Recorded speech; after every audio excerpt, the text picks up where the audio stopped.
बहुत बहुत स्वागत है आपका हमारे YouTube channel online study 4.99 million views में। साथियों, आज का जो हमारा टॉपिक होने वाला है वो झारखंड पुलिस कांस्टेबल 2024 में जो जीके जीएस पूछा जाता है उसी का प्रैक्टिस सेट नंबर 13 है। साथियों, इसके पहले हमने आपको 12 प्रैक्टिस सेट ऑलरेडी प्रोवाइड करवा चुके हैं, तो आप लोग जाके वीडियो के माध्यम से देख सकते हैं। और यह है प्रैक्टिस सेट नंबर 13। साथियों, ये प्रीवियस ईयर पर आधारित प्रैक्टिस सेट है और इस प्रैक्टिस सेट में हमने आपके लिए 25 प्रश्न लेके आए हैं। तो आइए स्टार्ट करते हैं वीडियो को बिना देरी किए हुए। प्रश्न नंबर 1 है, बाबर ने किस युद्ध के बाद गाजी की उपाधि धारण की? काबुल की लड़ाई, पानीपत की लड़ाई, खनवा का युद्ध या घाघरा का युद्ध? तो किस युद्ध के बाद बाबर ने गाजी की उपाधि धारण की थी? तो आपका जो राइट आंसर होगा वो होगा खानवा के युद्ध के बाद बाबर ने गाजी की उपाधि धारण की थी। ठीक है। खानवा के युद्ध 17 मार्च 1527 के बाद बाबर ने गाजी की उपाधि धारण की थी। राणा सांगा और मुगलों के बीच हुई ये लड़ाई निर्णायक लड़ाई थी जिसने भारत में मुगल शासन की स्थापना की। ठीक है।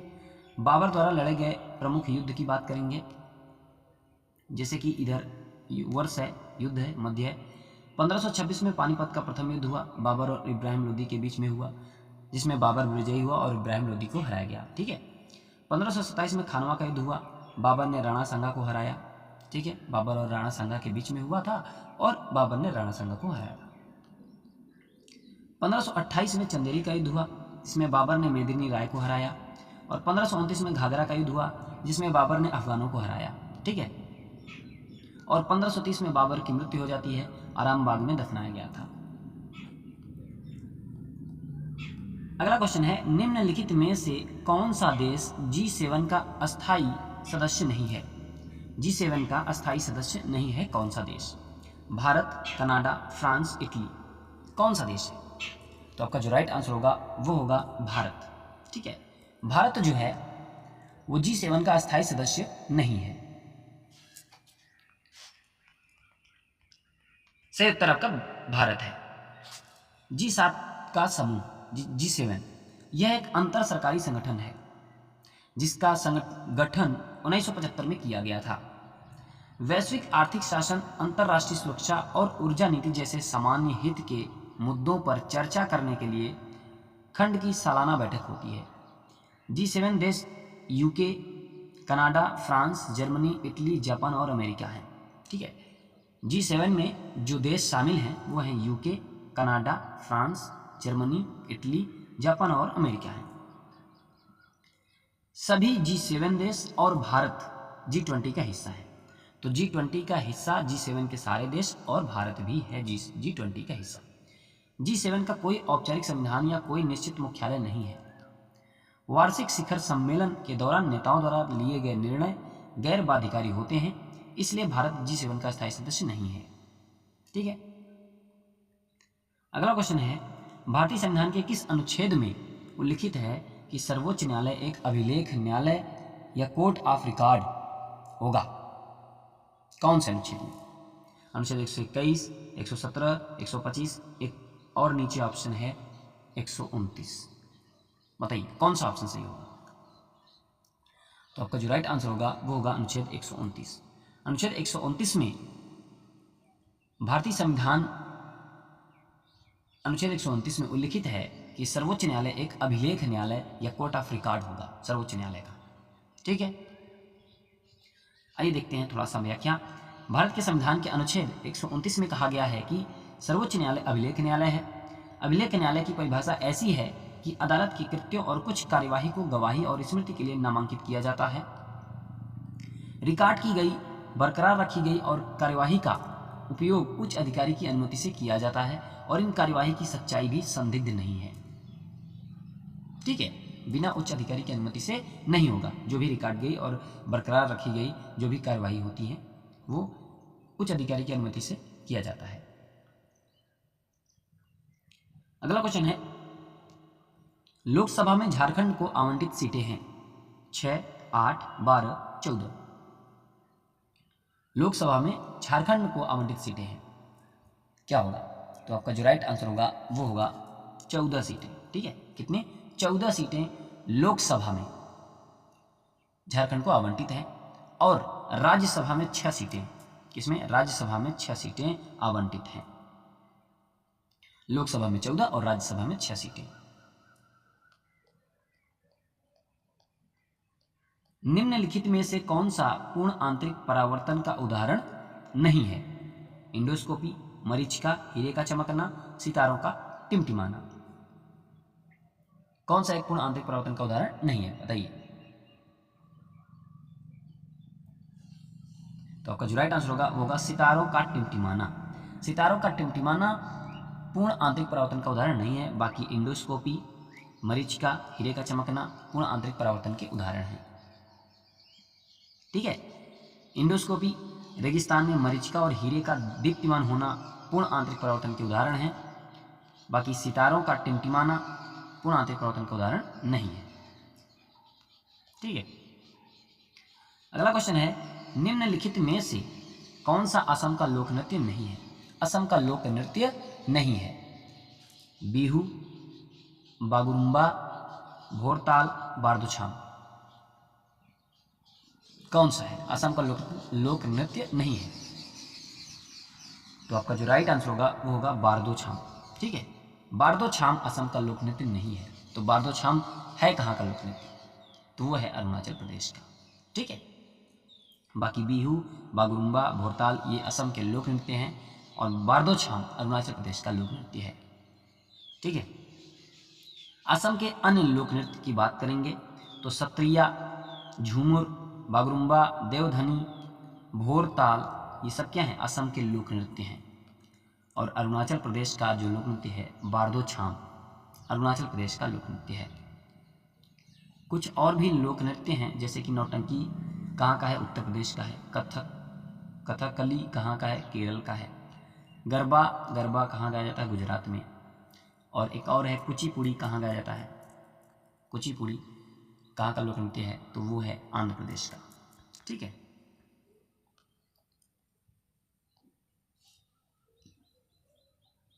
आगा खान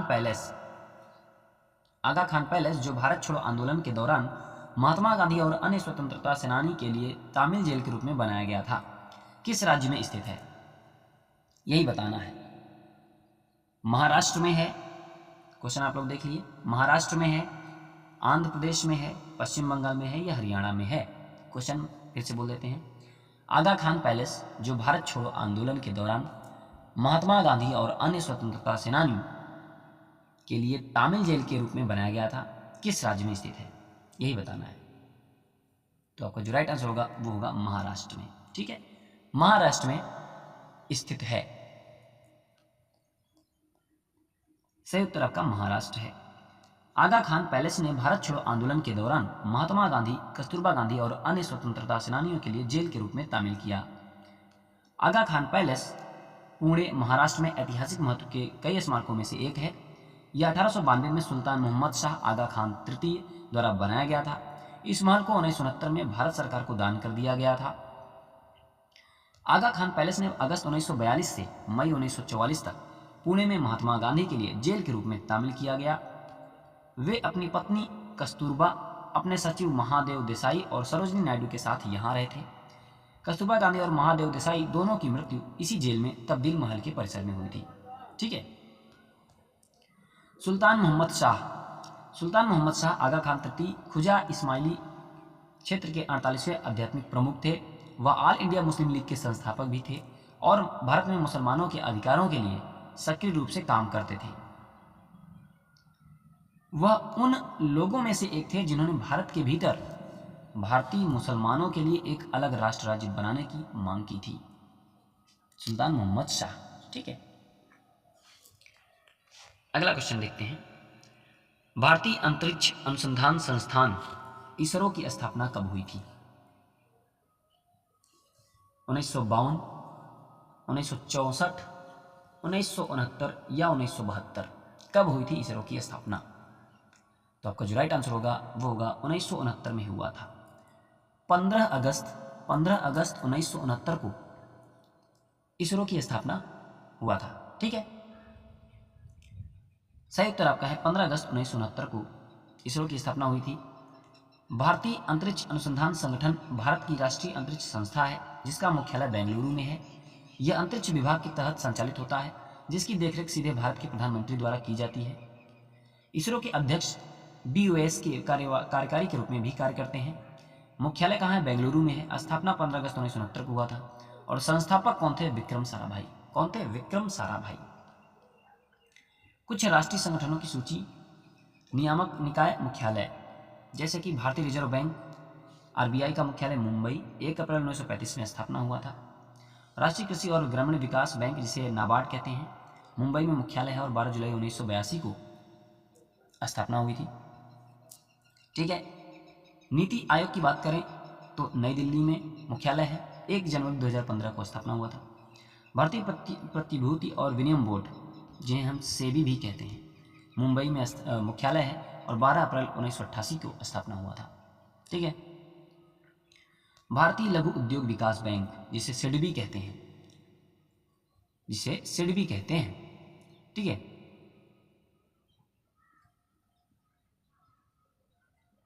यह लखनऊ 2 अप्रैल 1990 को, लखनऊ मुख्यालय है और 2 अप्रैल 1990 को स्थापना हुई थी। ठीक है। अगला क्वेश्चन है, मानव शरीर की सबसे छोटी हड्डी कौन सी है? सबसे छोटी हड्डी स्टेपिज, फाल्गेंस, प्रगंडिका, श्रोणि। कौन है मानव शरीर की सबसे छोटी हड्डी? तो आपका जो राइट आंसर होगा वो होगा स्टेपिज। स्टेपिज मानव शरीर की सबसे छोटी हड्डी है और यह मध्य कर्ण में स्थित होती है। कहाँ पे? मध्य कर्ण में स्थित होती है। और स्टेपिज का अगर आकार की बात करेंगे तो 3 × 2.5 यानी 3/2.5 mm होती है। आइए डिटेल से समझते हैं। और भी सही उत्तर आपका स्टेपिज है। स्टेपिज मानव शरीर की सबसे छोटी हड्डी को स्टेपिज कहा जाता है। यह मध्य कर्ण में स्थित होती है। स्टेपिज का आकार 3 mm या 3 × 2.5 mm होता है और मध्य कर्ण में 3 हड्डियां होती हैं, एक मैलियस, एक स्टेपिज और इनकस। 3 हड्डियां होती हैं, एक मैलियस, एक स्टेपिज और एक इनकस। स्टेपिज 3 हड्डियों में सबसे छोटी हड्डी और यह घंटी के समान दिखती है। यह मध्य कर्ण में हमारे श्रवण अस्थिकाओं की अंतरम हड्डी है जो वायु से ध्वनि तरंगों को द्रव से भरे भूल भुलैया कर्णावर्त तक पहुंचाने के लिए जिम्मेदार है। और फाल्गेंस की अगर बात करें, फाल्गेंस वे हड्डियां हैं जो हाथ की अंगुलियों और पैर की अंगुलियों को बनाती हैं। कहाँ? हाथ की अंगुलियां और पैर की अंगुलियों को बनाती हैं। मानव शरीर में 56 फाल्गेंस होते हैं, प्रत्येक हाथ और पैर में 14। समझ गए? तो एक हाथ में 14, दूसरे हाथ में 14 दूना 28 और हाथ पैर दोनों मिला के 56 होते हैं। ह्यूमरस की बात कर लेते हैं। ह्यूमरस हाथ की एक लंबी हड्डी है जो कंधे से कोहनी तक जाती है। कहाँ से? कंधे से कोहनी तक जाती है ह्यूमरस। यह स्कैपुला और निचली भुजा की 2 हड्डियों को जोड़ती है। ठीक है, ह्यूमरस। पेल्विस की बात करते हैं। पेल्विस इसके अंतर्निहित कंकाल के साथ अमाशय और जांघ के बीच धड़ का निचला हिस्सा है पेल्विस। ठीक है। में से किस देश से होकर भूमध्य रेखा नहीं गुजरती है? Uganda, Thailand, Gabon, Indonesia. किस देश से होकर भूमध्य रेखा नहीं गुजरती है? तो आपका जो राइट आंसर होगा वो होगा थाईलैंड से। ठीक है, थाईलैंड से भूमध्य रेखा होकर नहीं गुजरती है। और यह भूमध्य रेखी गिनी और रवांडा से होकर भी नहीं गुजरती है। ठीक है। और भूमध्य रेखा 13 देशों, 3 महाद्वीपों और 3 जल निकायों से होकर गुजरती है। दक्षिण America, Ecuador, Colombia, Brazil. Africa में Gabon, Congo, Democratic Republic of Congo, Uganda, Kenya, Sao Tome और Principe, Somalia. Asia, Maldives, Indonesia, Kiribati, Oceania. जल निकाय की बात करें तो हिंद महासागर, अटलांटिक महासागर और प्रशांत महासागर। ठीक है, तो 13 देशों और 3 महाद्वीपों और 3 जल निकायों से होकर गुजरती है भूमध्य रेखा। ठीक है। अगला क्वेश्चन है, नगद आरक्षित अनुपात CRR क्या है? जमा का वह अंश जो वाणिज्यिक बैंक ग्राहक को उधार देते हैं, जमा का वह अंश जो RBI को वाणिज्यिक बैंकों के पास रखना चाहिए, और जमा का वह अंश जो वाणिज्यिक बैंक को RBI के पास रखना चाहिए, या फिर जमा का वह अंश जो वाणिज्यिक बैंकों को केंद्र सरकार के पास रखना चाहिए। क्या होगा? नगद आरक्षित अनुपात, जिसे CRR कहते हैं। तो आपका जो राइट आंसर होगा वो होगा जमा का वह अंश जो वाणिज्यिक बैंकों को RBI के पास रखना चाहिए। ठीक है, जमा का वह अंश जो वाणिज्यिक बैंकों को RBI के पास रखना चाहिए, यही होता है नगद आरक्षित अनुपात CRR। ठीक है। अगला क्वेश्चन है, 2011 की जनगणना के अनुसार झारखंड राज्य की साक्षरता दर है कितना है? 76.24%, 66.41%, 56.42% और 62.41%। कितनी है 2011 की जनगणना के अनुसार झारखंड राज्य की साक्षरता दर? तो आपका जो राइट आंसर होगा 66.41%। 66.41% झारखंड राज्य की साक्षरता दर है। झारखंड का लिंगानुपात 948 है और साक्षरता दर 66.41% है। पुरुष साक्षरता दर की बात करेंगे तो 46.84% और महिला साक्षरता दर की बात करेंगे तो 55.42% है 2011 की जनगणना के अनुसार। ठीक है, अगला क्वेश्चन है, भारतीय रिजर्व बैंक के गवर्नर के रूप में कार्य करने वाले एकमात्र प्रधानमंत्री कौन हैं? मनमोहन सिंह, लाल बहादुर शास्त्री, इंदिरा गांधी, पीवी नरसिंह राव। कौन है भारतीय रिजर्व बैंक के गवर्नर के रूप में कार्य किए हैं और एकमात्र प्रधानमंत्री भी हैं? तो आपका जो राइट आंसर होगा वो होगा मनमोहन सिंह। ठीक है, मनमोहन सिंह एकमात्र ऐसे प्रधानमंत्री हैं जिन्होंने आरबीआई के गवर्नर के रूप में भी कार्य किया है और वह 1982 से 1985 तक कार्य किए हैं। ठीक है, आइए डिटेल समझते हैं। मनमोहन सिंह एकमात्र ऐसे प्रधानमंत्री हैं जिन्होंने आरबीआई के गवर्नर के रूप में भी कार्य किया है। वह 1982 से 1985 तक आरबीआई के गवर्नर थे। कब? 1982 से 1985। भारतीय रिजर्व बैंक की स्थापना की बात करेंगे तो 1 अप्रैल 1935 को भारतीय रिजर्व बैंक अधिनियम 1934 के प्रावधानों के अनुसार हुई थी और शक्तिकांत दास आरबीआई के वर्तमान गवर्नर हैं। आरबीआई का मुख्यालय मुंबई में है और आरबीआई के चेन्नई, दिल्ली और कोलकाता और मुंबई में 4 जोनल कार्यालय हैं। आरबीआई के 4 जोनल, चेन्नई, दिल्ली, कोलकाता और मुंबई, और आरबीआई का मुख्यालय मुंबई में है और शक्तिकांत दास आरबीआई के वर्तमान गवर्नर है। ठीक है, शहरीकरण का स्तर झारखंड के किस जिले में झारखंड आर्थिक संरक्षण 2019 से 2020 के अनुसार सबसे अधिक था? धनबाद में, पूर्वी सिंहभूम में, बोकारो में या एक और ऑप्शन रामगढ़ में? बताइए, शहरीकरण का स्तर झारखंड के किस जिले में झारखंड आर्थिक संरक्षण 2019-20 के अनुसार सबसे अधिक था? तो आपका जो राइट आंसर होगा वो होगा धनबाद में। ठीक है, धनबाद में सबसे अधिक था। झारखंड आर्थिक सर्वेक्षण 2019-20 के अनुसार धनबाद में शहरीकरण का स्तर सबसे अधिक था। ठीक है, निम्नलिखित में से किस राज्य में सबसे अधिक बार राष्ट्रपति शासन लगाया गया? सबसे अधिक बार बिहार में, कर्नाटक में, मणिपुर में या फिर पंजाब में? बताइए। तो आपका जो राइट आंसर होगा वो होगा मणिपुर में। मणिपुर में सबसे अधिक बार राष्ट्रपति शासन लगाया गया, 10 बार। ठीक है, भारत के संविधान का अनुच्छेद 356, भारत के संविधान का अनुच्छेद 356 भारत के राष्ट्रपति को राज्य सरकार को निलंबित करने और देश में किसी भी राज्य में राष्ट्रपति शासन लागू करने की शक्ति देता है। 356 भारत के राष्ट्रपति को शक्ति देता है कि आप राष्ट्रपति शासन लागू कर सकते हैं।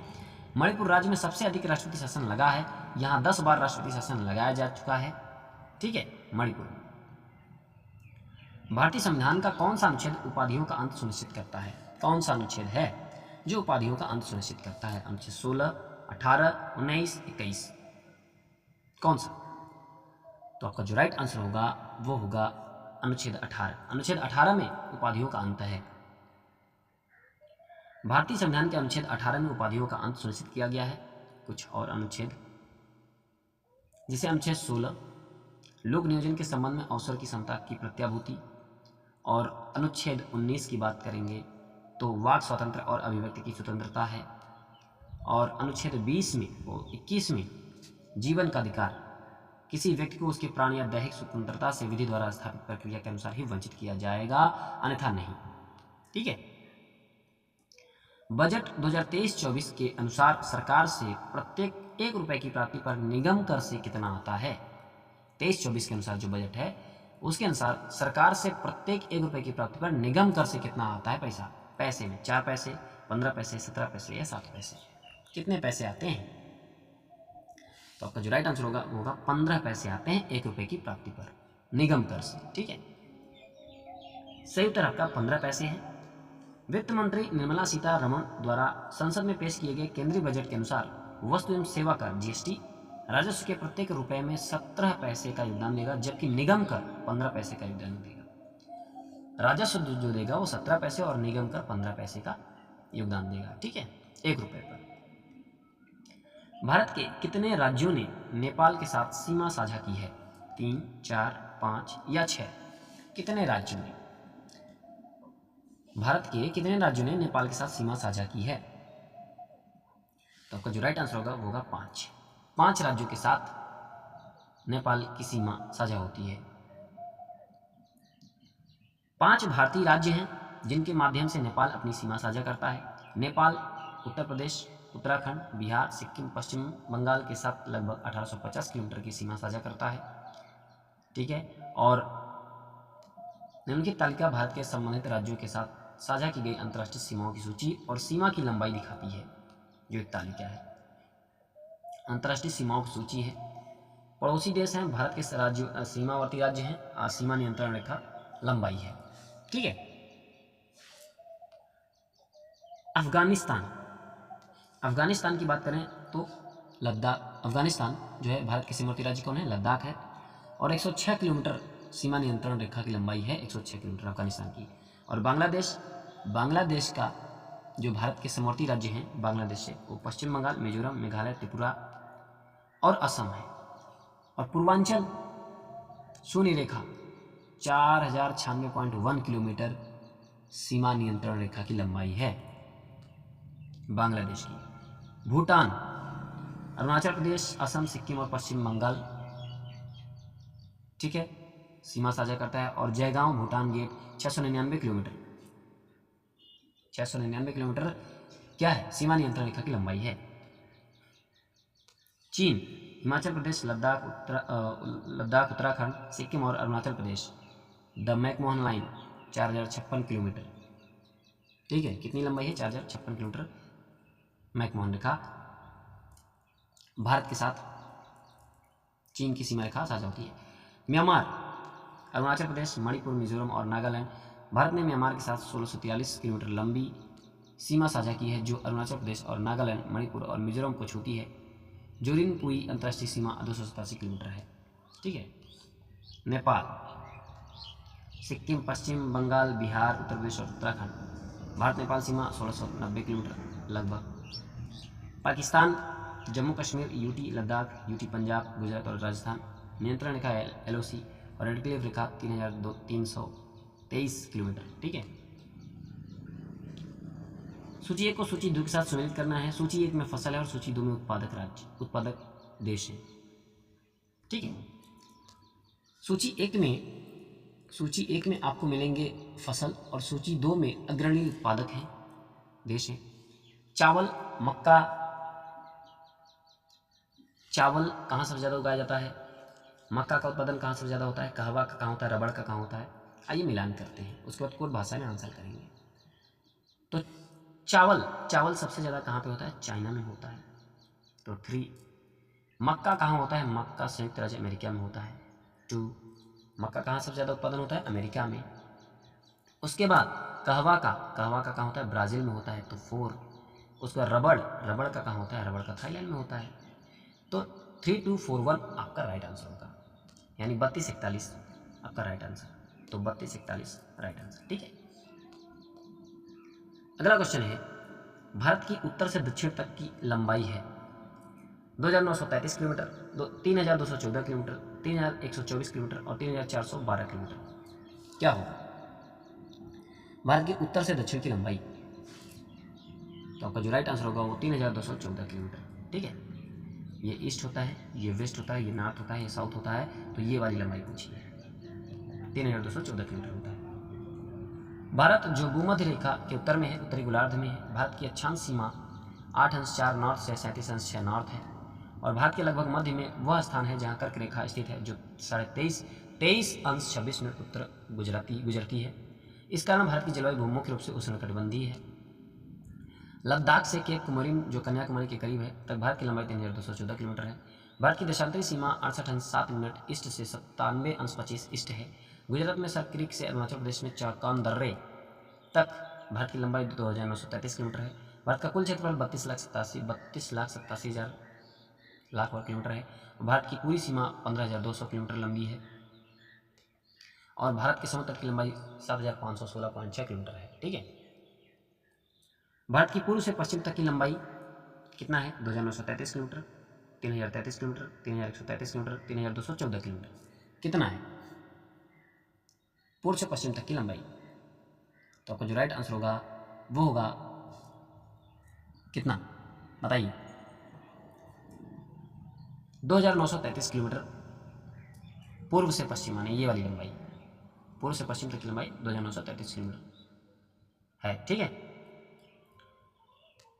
पूरी तरह उत्तरी गोलार्ध में स्थित भारत की मुख्य भूमि 8 डिग्री 4 मिनट और 37 डिग्री 6 मिनट उत्तरी अक्षांश और 68 डिग्री 7 मिनट तथा 97 डिग्री 25 मिनट पूर्वी देशांतर के बीच स्थित है।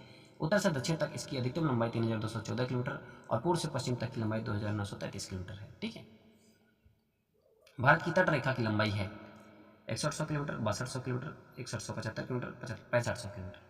तो आपका जो राइट आंसर होगा वो होगा 6100 किलोमीटर। ठीक है, भारत की तट रेखा, भारत का प्रायद्वीपीय भाग हिंद महासागर की ओर फैला हुआ है। इसने देश की मुख्य भूमि पर 6100 किलोमीटर की तट रेखा प्रदान की है और मुख्य भूमि लक्षद्वीप द्वीप समूह और अंडमान निकोबार द्वीप समूह के समुद्र तट की कुल लंबाई 7,516.6 किलोमीटर है। भारत की तट रेखा 9 राज्यों गुजरात, महाराष्ट्र, गोवा, कर्नाटक, केरल, तमिलनाडु, आंध्र प्रदेश, उड़ीसा और पश्चिम बंगाल और 4 केंद्र शासित प्रदेशों पुदुचेरी, लक्षद्वीप, दमन और दीव, अंडमान और निकोबार द्वीप समूह तक फैली हुई है। ठीक है, भारत के समुद्र तट में गुजरात का सबसे बड़ा हिस्सा 23% है। इसके बाद आंध्र प्रदेश और तमिलनाडु है। ठीक है, राज्य है, तटरेखा है, गुजरात 1214.70, आंध्र प्रदेश 973.70, तमिलनाडु 906.70 और महाराष्ट्र 652.60, केरल 569.70, उड़ीसा 476.70 और कर्नाटक 280, गोवा 101, अंडमान 1912, अंडमान निकोबार 1912 है। ठीक है, सूची 1 के साथ सूची 2 को मिलाना है। ठीक है, सूची 1 को सूची 2 के साथ सम्मिलित करना है। सूची 1 है शिखर और सूची 2 है पर्वतों के नाम। तो अनाईमुदी किस में जाएगी? अन्नामलाई में। दोदा बेट्टा किस में जाएगा? नीलगिरी में जाएगा। ठीक है, किस में जाएगा? नीलगिरी में। और धूपगढ़ सतपुड़ा में जाएगा और गुरु शिखर अरावली में जाएगा। तो क्या हुआ? पहले आपका 4 हुआ, फिर बी का 1 में हुआ, फिर सी का 2 में हुआ, फिर 3, यानी 41-23 आपका राइट आंसर होगा। 41-23 आपका राइट आंसर। भारत का सबसे प्राचीन पर्वत अरावली एक अवशिष्ट पर्वत है जिसकी सबसे ऊंची चोटी माउंट आबू पर स्थित गुरु शिखर है। अरावली की पहाड़ियां राजस्थान राज्य में हैं। अरावली के पूर्व से बनास नदी निकलती है और अरावली के पश्चिम से लूनी नदी निकलती है जो कच्छ के रण गुजरात में विलीन हो जाती है। ठीक है, नीलगिरी की सबसे ऊंची चोटी दोदा बेट्टा है और दक्षिण भारत की ऊंची चोटी अनाईमुदी और अन्नामलाई की पहाड़ी पर स्थित है। ठीक है, नर्मदा एक ताप्ती के मध्य सतपुड़ा और एक ब्लॉक पर्वत है जिसे सर्वोच्च शिखर धूपगढ़ है। अगला क्वेश्चन है, भाखड़ा नागल बांध किस नदी पर स्थित है? सतलज, महानदी, गोदावरी, कृष्णा, किस नदी पर स्थित है? तो आपका जो राइट आंसर होगा वो होगा सतलज नदी पर। ठीक है, सतलज नदी पर स्थित है भाखड़ा नागल बांध। भाखड़ा नागल बांध एशिया का दूसरा सबसे ऊंचा बांध है और पंजाब और हिमाचल प्रदेश की सीमा पर स्थित है।